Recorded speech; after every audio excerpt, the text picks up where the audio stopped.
125th Street and Frederick Douglass Boulevard in Harlem. You're watching South Africa Now! Yeah! Global Vision presents the television news magazine of Southern Africa. News. Views. Frontline focus. In-depth analysis. Covering the coverage. Cultural features. This week, South Africa Now reports these stories. Keep the pressure on!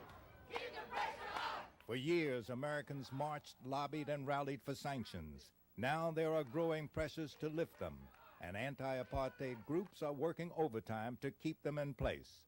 Because we now know we have to push sanctions harder than we have in the past. We have to begin to argue with them about what, in fact, real change in a society is. It is you who have made the United States of America a superpower, a leader of the West. Mandela in America, a major event captured in a documentary that now may never be seen on American television. We'll tell you about the controversy.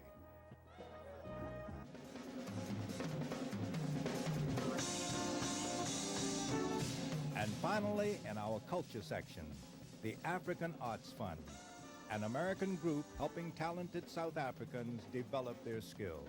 In South Africa, there have been no educational opportunities for Africans or people of non-European origin.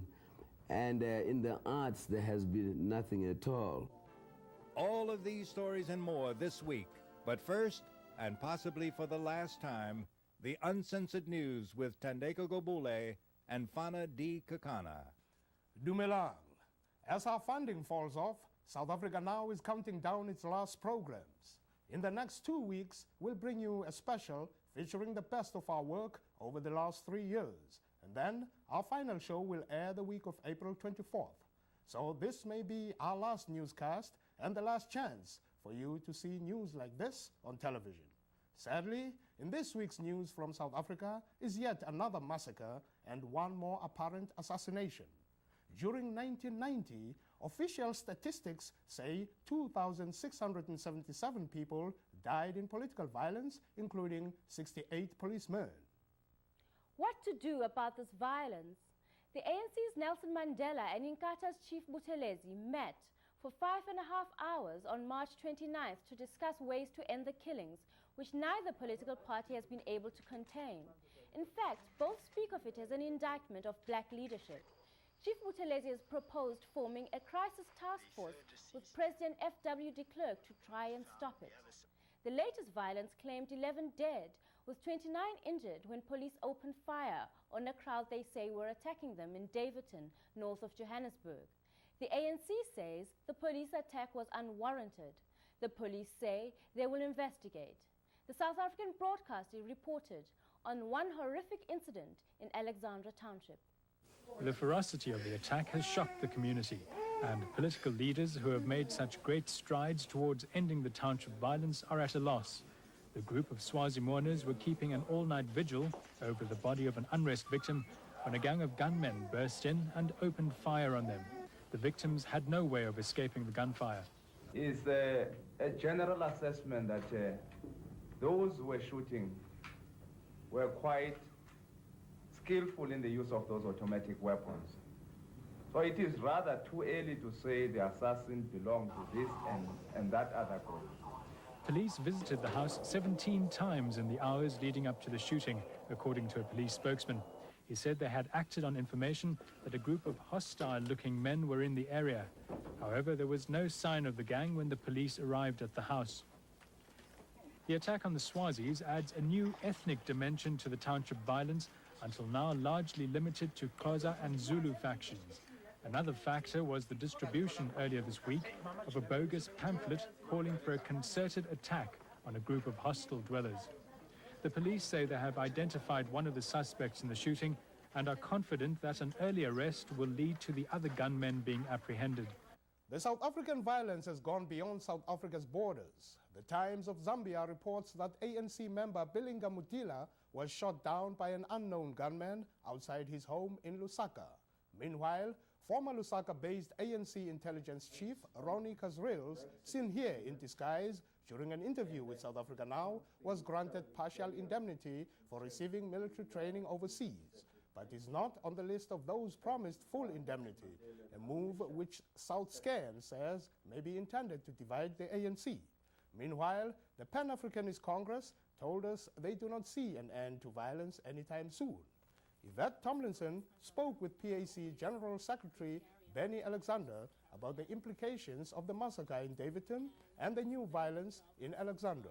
This is the first time in a long time that we've heard reports of South African forces firing on civilians. What are the implications? The implications of the Daveyton incident shows you very clearly that the road ahead, in spite of the expectations of the international community, that we should resolve all problems quickly, the road ahead is still going to be long. He also called the situation serious, saying the violence has spiraled into areas like Alexandra Township, previously untouched. Over all these years, Alexandra was free from the violence. PAC, ANC, Inkatha, they all lived in harmony and political tolerance, and they all took up community issues together all these years, and it had a high level of political consciousness, class consciousness, and national consciousness amongst its people. For South Africa Now, this is Yvette Tomlinson. What is the future of sanctions? As the South African government moves to release more political prisoners, President Bush may move to lift American sanctions as early as May. Already, non-governmental sanctions are being removed, with anti-apartheid activists condemning the changes that they think are too many too soon. We have this report from Naja Smith. South Africa's exclusion from the Olympic Games has long been a symbol of the international sports boycott. But now, this could soon change, as the International Olympic Committee considers readmitting South Africa back into the world sporting arena.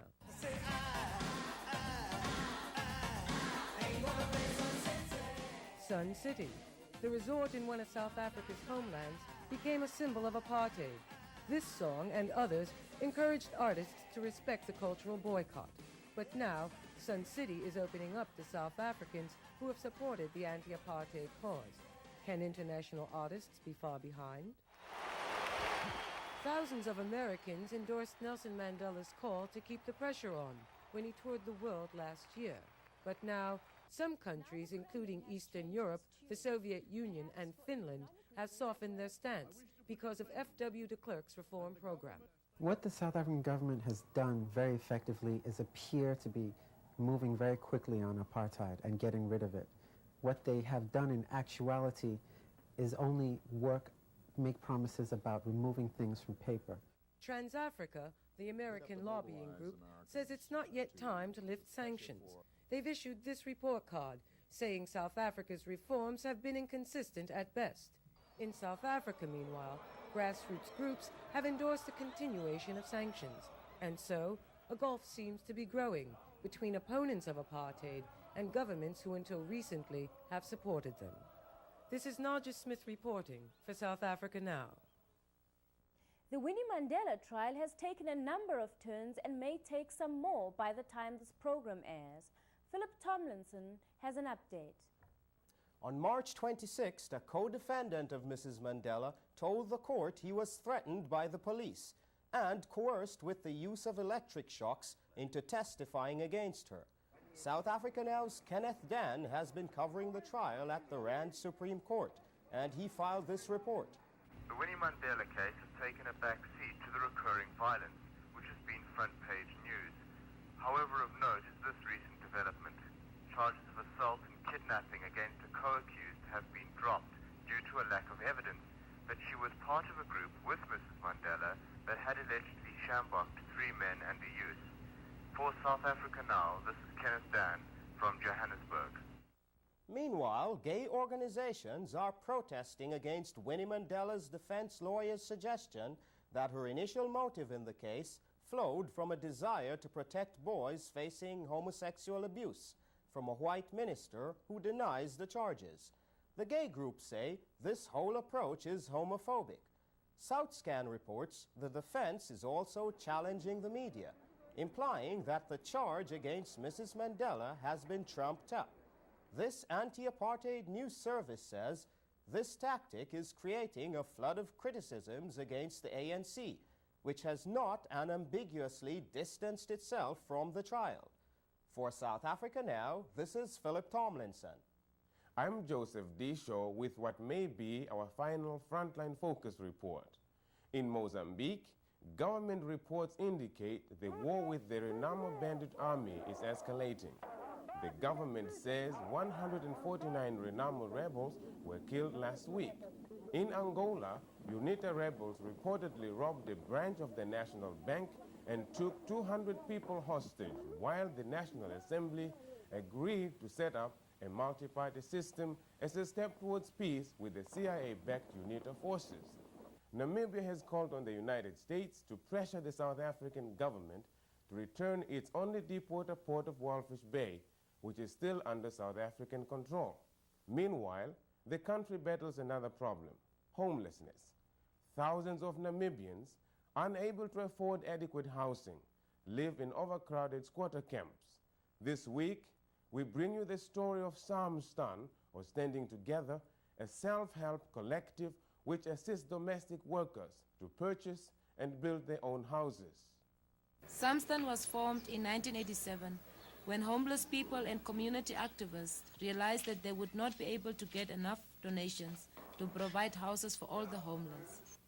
Erika Gapamushe is one of Samstan's 600 members. Like most members, she is a single mother. Until recently, she was working as a domestic worker. Now she works for the Samstan building team as a laborer. Ik was dakloos toe ek by Samstan gegaan. Ek het geen heenkome gehad nie. En toe ek van Samstan gehoor het dat die mense help wat dakloos is, het ek gewoon daarheen gegaan. En toe ek daar gegaan het, dit was nie 'n maand lank nie. En toe het hulle vir my tydelike akkommodasie gegee. Is hier is. En voor die het ek altyd gereeld vergaderings toe gegaan en stene gemaak.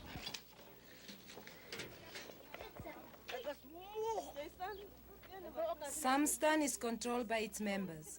We must take all important decisions and must therefore attend weekly meetings. From amongst the members, a number of committees are elected. They meet regularly to make decisions regarding loan applications and house building. Kan inweeks daar kom om die stenen te komen maken, dan hoeven we niet zaterdag te komen werken. Dan is het de zaterdag af. All Samstan members must regularly make bricks. There are a number of steps one has to follow to get a house. First, you lay down a deposit for a plot. As you pay off the plot in monthly installments, you start clearing it. Then you erect a temporary shelter.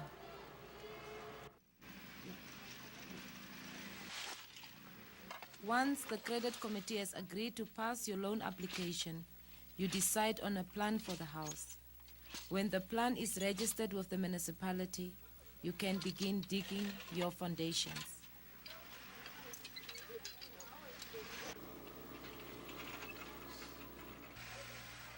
To reduce the cost of building, we have to do a lot of the work. We make the bricks, clear the plots, dig foundations, and be helped with the labor. This is difficult to organize since we have children and we also work during the day. De belangrijkste issue van lae-inkomstenbehuizing is die toegankelijkheid tot grond, goedkoop grond of vrij grond.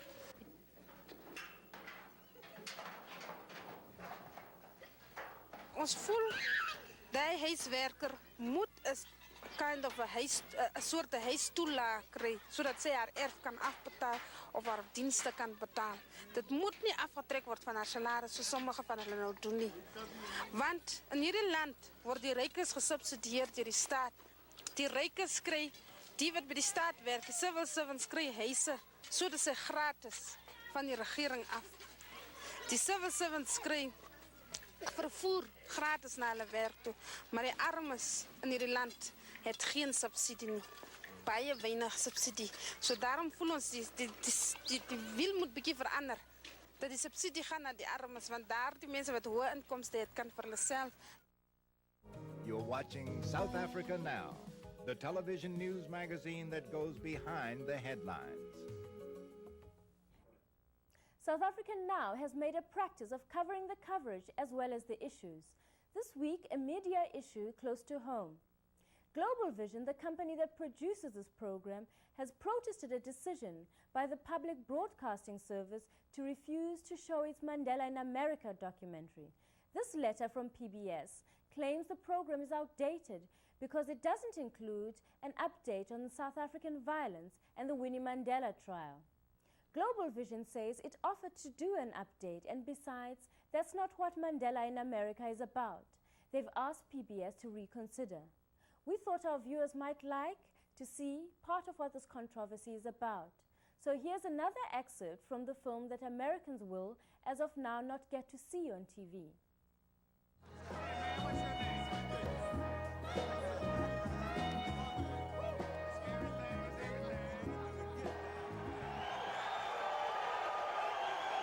We want to tell you, sir, how honored we are to have you pick a UAW plant, in this case, the Ford Motor Company plant here in Dearborn, Michigan, as the only plant that you will be visiting in your tour of the United States, and we appreciate that and thank you.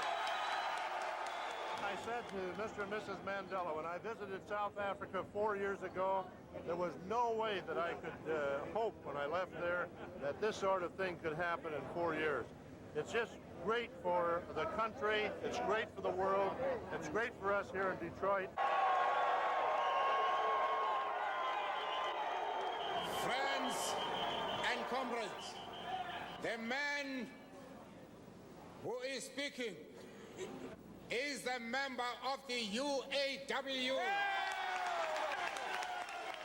The central theme is solidarity. That we were, after all, at the Ford Rouge plant. That's the site of the Battle of the Overpass, which is critical to the history of the United Auto Workers. That's where Walter Reuther was beaten by thugs from the Ford Motor Company. In a sense, that's what put the UAW on the map. So it was entirely appropriate that Mr. Mandela come to there and talk about workers and talk about the economic forces that are at work on a production line. And they understood that because they've understood it for 50 years at that plant. I am your flesh and blood.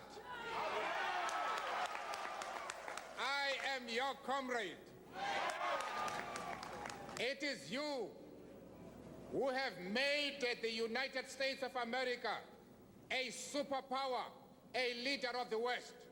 And we will go back to our country knowing that we have behind us the full support of the working people of this country. I think this is great because this shows that he's for the people, not for just the rich people. It's for everybody. I love it. Love it. Yeah. Love Glad it. he's in. One of the best things ever happened. African National Congress attaches a great deal of importance to workers and the feeling of complete relaxation when you are among the workers. One of the guys that I noticed in the crowd was Sheldon Taps, who was one of the original Ford Hunger Marchers back in the 1930s. I can't express it. It's a lifetime for me. Mandela has often said, the struggle is my life. It was 27 years of his life, 27 years he spent in confinement in South Africa. The sky above Tiger Stadium here at Michigan's Crumble has been...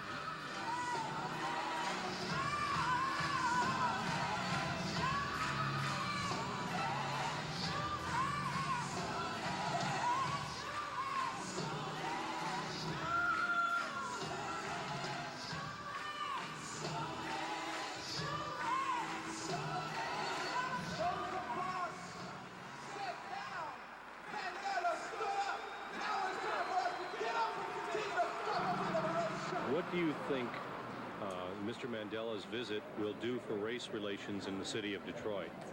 Well, I'm hoping it will do much to improve race relations, and if we would only think in terms of human relations and human rights and leave so much racism out of our thinking and our action, we would be much better off.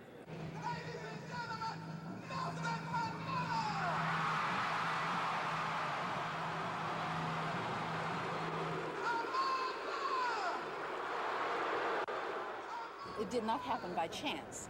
It happened because of conscious building work. And even though people might have gathered together 10 people or 50 people, now we're talking about 60,000 people coming together. I recall some of the words of a song sung by Marvin Gaye. The words go, brother,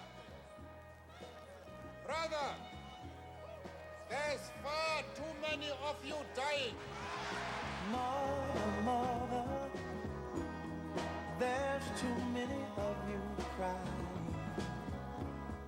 You know we've got to find a way. For how long must our color and dignity be trampled upon?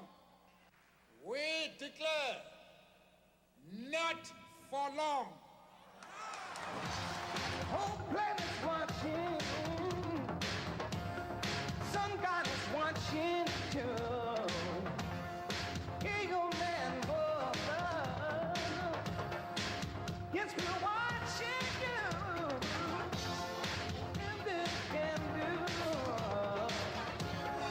Job will change it there. See the world burn. To help us in vain. Just because they're talking nothing. Everybody say, just because they're talking nothing. You're watching South Africa Now. Coming up next, our culture segment, featuring the best music, film, drama, and artistic expression from Southern Africa. Finally, in our culture segment, a look at a small but influential group that is trying to help South Africans with an artistic orientation to find training and educational opportunities in the United States. It's called the African Arts Fund, and musician Hugh Masekela is among its patrons. The reasoning behind the Africa Arts Fund is that, as you know, in South Africa there have been no educational opportunities for Africans or people of non-European origin. And in the arts, there has been nothing at all. I'm one example of that I came here 31 years ago to come to school.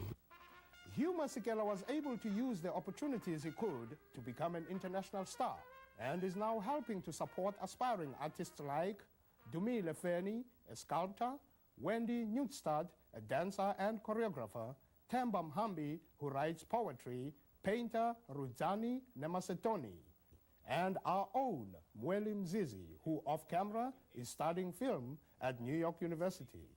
Don Zane, a South African, is executive director.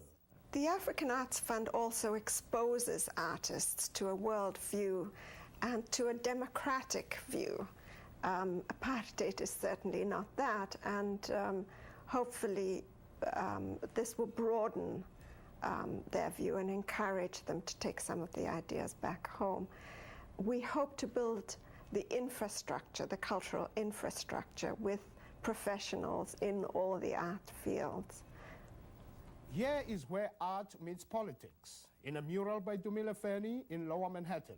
Many of the students integrate their politics with their art. Art should make people politically aware, educate them about political alternatives, for example, so that they know that there are worlds that are much better than the world of apartheid, for example. The Africa Art Fund has been very supportive of this training and this educational process for me. My goal is to get as much knowledge as I can while I'm still here. And when I feel that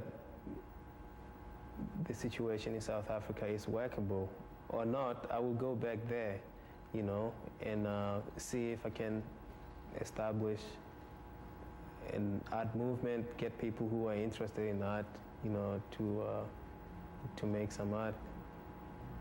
That's what I'm interested in. The Africa Arts Fund is primarily involved in like educating people in the arts across the board, you know, regardless of color lines, if they're going to be able to like contribute towards teaching our artists at home. And that is what the aim is, and I hope that is what we can achieve.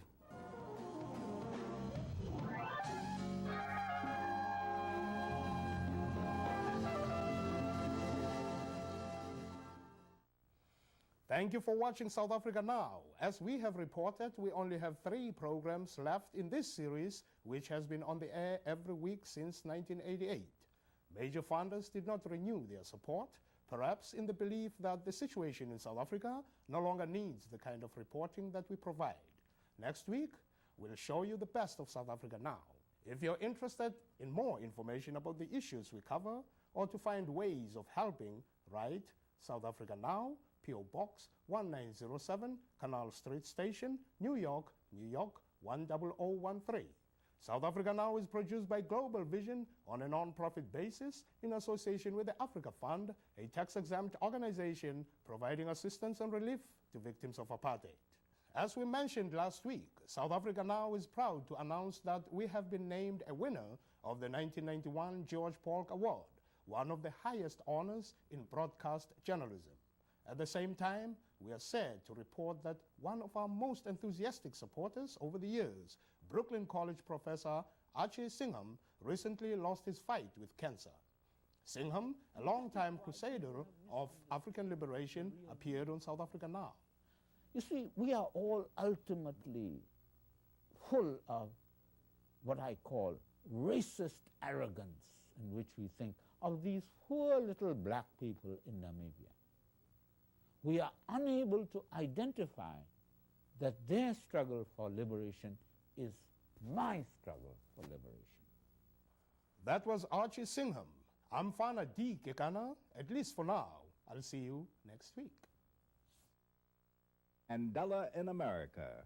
The new 90-minute video can be ordered from South Africa Now for $25, which includes postage and handling. Write to South Africa Now, Post Office Box 1907, Canal Street Station, New York, New York 10013. A portion of the proceeds will help fund South Africa Now.